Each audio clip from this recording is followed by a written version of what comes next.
మాజీ సీఎం కేసీఆర్ కు ఎమ్మెల్సీ కవిత లేఖపై కేంద్ర మంత్రి కిషన్ రెడ్డి స్పందించారు. కవిత కేసీఆర్ కు రాసిన లేఖ ఒక డ్రామాగా అభివర్ణించారు. ఆ లెటర్లో అసలు ఏమీ లేదన్నారు.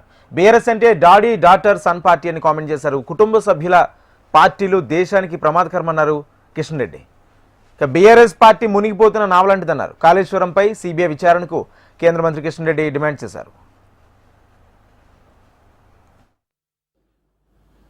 డాడీ డాటర్ మధ్యలో లేక డాడీ డాటర్ మధ్యలో లేక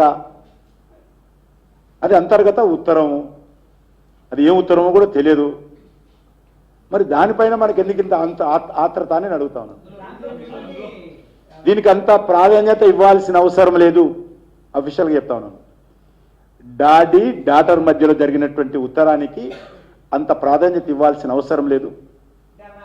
ఇది మునిగిపోతున్నటువంటి పార్టీలో ఈ రకమైనటువంటి సంఘటనలు జరగడం మామూలే. ఎందుకంటే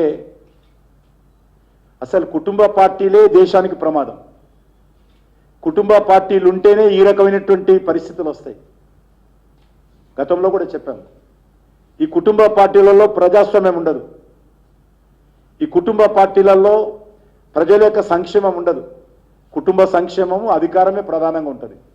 కాబట్టి అందులో ఈరోజు బీఆర్ఎస్ పార్టీ మునిగిపోతున్న నావలాంటి పార్టీ. ఈ పార్టీలో ఈ రకమైనటువంటి డాటర్ డాడీ మధ్యలో ఉత్తరాలు ఇంకా జరుగుతాయి. మనకేమందో పెద్దగా పట్టించుకోవాల్సినటువంటి అవసరం లేదు. భారతీయ జనతా పార్టీ గత 10 సంవత్సరాలుగా ఈ విషయం స్పష్టంగా చెప్తా ఉంది. ఈరోజు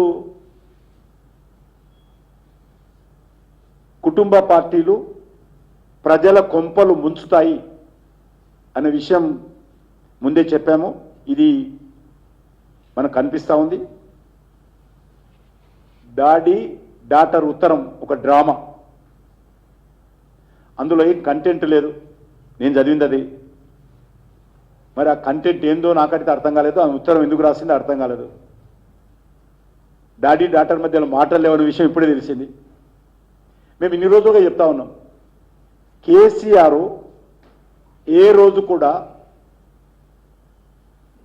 ప్రజా సంఘాలను కానీ, రైతు సంఘాలను కానీ, రైతు కూలీ సంఘాలను కానీ, విద్యార్థి సంఘాలను కానీ, యువజన సంఘాలను కానీ, మహిళా సంఘాలను కానీ ఈ రోజు కలవలేదు. సొంత పార్టీ ఎమ్మెల్యేలను కలుస్తాడో తెలియదు, నాకు తెలియదు. అది కూడా అంతంత మాత్రమే. ప్రతిపక్ష పార్టీలో నేను కూడా ఆయన ముఖ్యమంత్రిగా ఉన్నప్పుడు సుమారు 14 సంవత్సరాలు ఎమ్మెల్యేగా ఉన్నాను. 10 సంవత్సరాలు ఎమ్మెల్యేగా ఉన్నాను. నేను టోటల్గా 15 సంవత్సరాలు. ముందు 5 సంవత్సరాలు, 15 సంవత్సరాలు, 5 సంవత్సరాలు అనేక మంది ముఖ్యమంత్రులు రెగ్యులర్గా అపాయింట్మెంట్ ఇచ్చేవాళ్ళు, కలిసేవాళ్ళు. ఈయన అపాయింట్మెంట్ ఇవ్వలేదు ఏ రోజు కూడా. నేను 2019లో మొదటిసారి కేంద్ర మంత్రి అయితే స్వయంగా నేను కలవడం కోసం ప్రయత్నం చేసిన, గౌరవంగా. కేంద్ర మంత్రి ఆయన తెలంగాణ నుంచి ఒక్కడిని, కానీ నాకే అపాయింట్మెంట్ ఇవ్వలేదు. కాబట్టి ఆ రోజు మేమందరం చెప్తే మరి ఇదే డాటర్ మా పాట కాదు, మా ప్రజాస్వామ్యం బట్టి అందరిని కలుస్తాడు మా డాడీ అని చెప్పింది. డాటర్ చెప్పింది ఆ రోజు. ఈరోజు ఆమెని చెప్పింది, నువ్వు క్యాడర్ను కలుస్తలేవు, క్యాడర్ను కలుస్తాడని ఆమెని చెప్పింది. కాబట్టి ఇది ఫ్యామిలీ పార్టీలలో ఈ రకమైనటువంటి సంఘటనలు ఉంటాయి.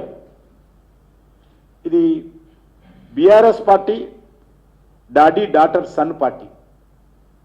కాబట్టి ఈ సన్ పార్టీ ఇంకా మళ్ళీ సన్నీల స్ట్రోక్ పార్టీ. కాబట్టి ఇది 4 స్తంభాల ఆట ఈ పార్టీ. కాబట్టి ఈ పార్టీ గురించి పెద్దగా ఆలోచించాల్సిన అవసరం లేదు. పార్లమెంట్ ఎలక్షన్స్లోనే తెలంగాణ ప్రజలు ఈ పార్టీని పూర్తిగా తిరస్కరించారు. ఈ పార్టీకి భవిష్యత్తు లేదు. అందులో మాట చెప్పింది, టీఆర్ఎస్ క్యాడర్ కూడా తెలంగాణ రాష్ట్రంలో భారతీయ జనతా పార్టీ ప్రత్యామ్నాయము అని అనుకుంటున్నారు అన్నది. అనుకోవడం వాస్తవం కూడా పార్లమెంట్ ఎలక్షన్స్లో బయటపడ్డది. మీరు 2 నిమిషాలు తిట్టారు, 10 సంవత్సరాలు తిట్టింది సరిపోదా ఇంకా మమ్మల్ని? ఇంకా మీటింగ్లో తిడితే వెళ్ళిపోయింది. మునిగిపోయిన పార్టీ మమ్మల్ని తిడితేంది, తిట్టకపోతేంది. ఓడిపోయిన పార్టీ ఒక సీట్ రాలేదు, డిపాజిట్ రాలేదు. ఆ పార్టీ మనం తిడితేంది, తిట్టకుంటేది.